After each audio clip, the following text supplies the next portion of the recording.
नमस्कार, आप देख रहे हैं जनसंवाद 24x7।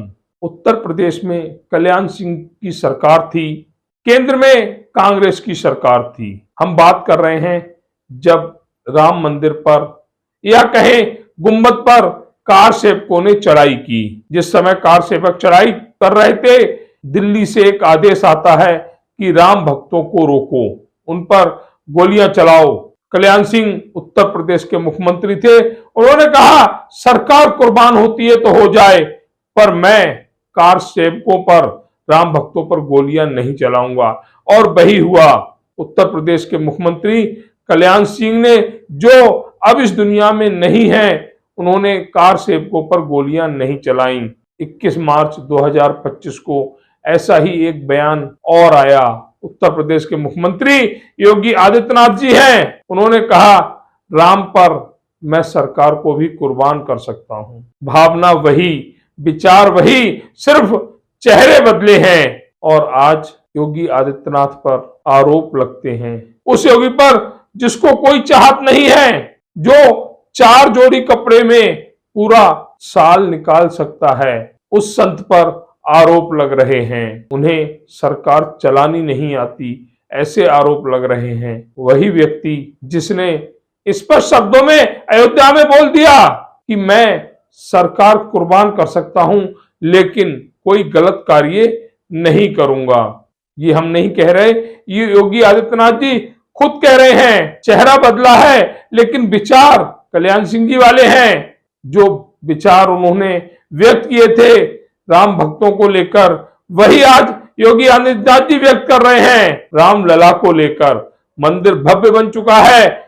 जिस तरह पिछले 8 साल से योगी आदित्यनाथ उत्तर प्रदेश सरकार का संचालन कर रहे हैं, किसी से पता कर लीजिए, ऐसी सरकार ना किसी ने चलाई होगी और ना ही कोई चला सकता। हालांकि जब कुछ अच्छे कार्य किए जाते हैं तो किसी पक्ष को वह कार्य बुरे भी लगते हैं, लेकिन योगी आदित्यनाथ ने संत होते हुए उत्तर प्रदेश का जो कुशल संचालन किया है, उसको भुलाया नहीं जा सकता।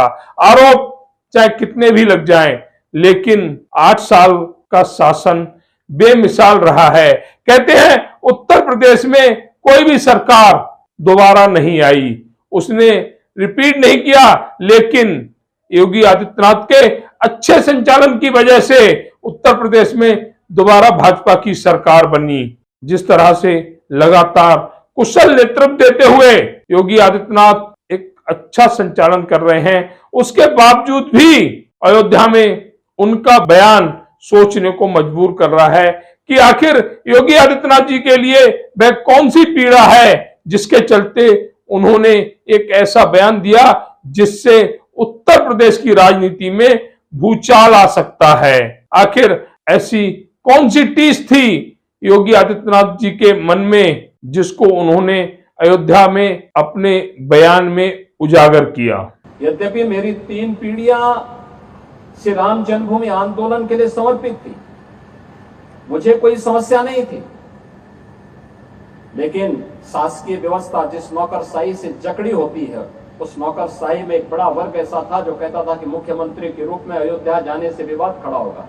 हमने कभी विवाद खड़ा होता तो होने दीजिए, लेकिन अयोध्या के बारे में कुछ सोचने की आवश्यकता है। फिर एक वर्ग ऐसा था जिसने कहा कि आप जाएंगे फिर राम मंदिर की बात होगी। तो मैंने कहा कौन हम सत्ता के लिए आए हैं, राम मंदिर के लिए सत्ता भी गंवानी पड़ेगी तो कोई समस्या नहीं होनी चाहिए।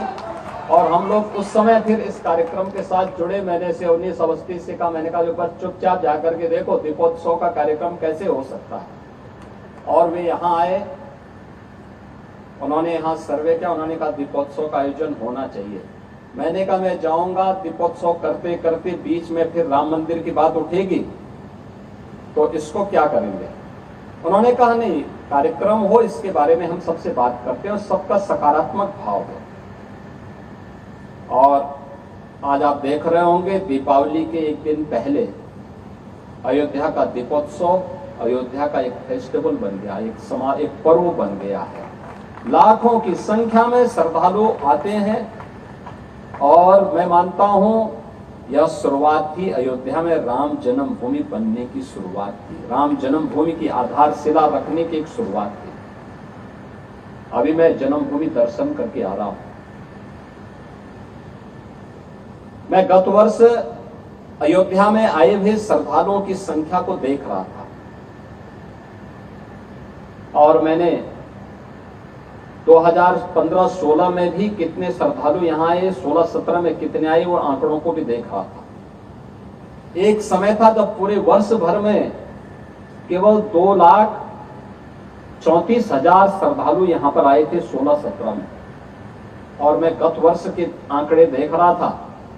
गत वर्ष अयोध्या धाम में श्रद्धालुओं की संख्या आई थी 16 करोड़। आप अनुमान करिए, क्या 2,34,000 और 16 करोड़ में कोई अंतर ही नहीं है? अभी आप देख रहे होंगे लाखों लोग अयोध्या में आज भी दर्शनार्थ आए थे। लोग चाहते थे, लेकिन लीडरशिप का अभाव था। लोग उसको आगे नहीं बढ़ने देना चाहते थे, सही जानकारी और सही तथ्यों को सामने नहीं आने देना चाहते थे। लेकिन हम सब आभारी हैं प्रधानमंत्री मोदी जी के, जिन्होंने विरासत और विकास को एक साथ जोड़ करके भारत की परंपरा को उस गौरव के साथ आगे बढ़ने के लिए प्रेरित किया। अगर जनसंवाद की खबर आपको लगती है अच्छी और सच्ची, तो हमारे चैनल को लाइक और सब्सक्राइब करें। बेल आइकन बटन को प्रेस करना ना भूलें, जिससे कि हमारे और आपके बीच की दूरी कम हो, हम हमेशा आपके साथ अपडेट रहें।